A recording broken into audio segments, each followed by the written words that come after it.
On the meeting between President Trump and President Putin, I think it's a very good thing that presidents can meet to discuss their bilateral agenda. From the moment they discuss the fate of Ukraine, Ukrainians should be at the table. From the moment they discuss what impacts the security of Europeans, Europeans should be at the table. That's all I can say. As for us, we continue to move forward alongside Ukraine, which is bravely resisting. I believe we should not give in to any disinformation now. Ukraine continues to resist with great bravery by continuing to innovate and produce. And on Friday we will have a Coalition of the Willing meeting, which will be partly physical, partly virtual, but will bring some of us together in London, and President Zelensky will be there. On Ukraine, what we are working on consistently is the same thing. First, as long as there is war, support for Ukraine. Military capabilities and financial. This is what Europe is doing, what it continues to do, with the proposals made by the Commission. We must provide visibility and continue to support with the various programs that we are finalizing and pursuing. Then, if prospects for peace were to open up, and I note that since last January we have been told that Russia is ready to make peace.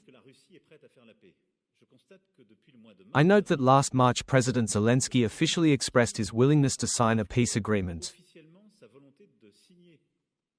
I simply note that, repeatedly, it is Russia that never comes to this meeting.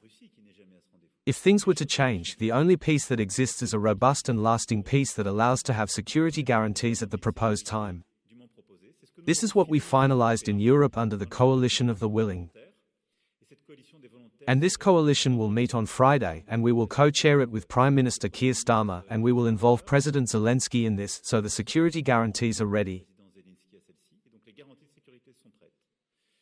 There is then a territorial negotiation, and these can only be negotiated by President Zelensky on behalf of his country. No one else can do it. And so, it is up to Ukraine to decide for itself and its territory, up to Europeans to decide for themselves and their security. This is how things can move forward and within a different framework.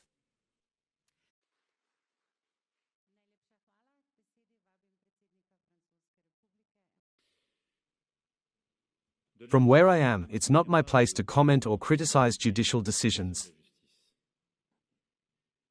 I am the guarantor of the proper functioning of our institutions and, in so doing, of the proper coordination between the judicial, executive, and legislative authorities, including when it comes to the former President of the Republic. So you won't see me making any comments here.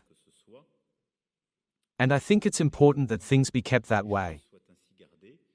Nevertheless, the image, for many of our compatriots, I'm thinking especially of this, of seeing a president incarcerated by this court decision, may provoke comments. That's normal.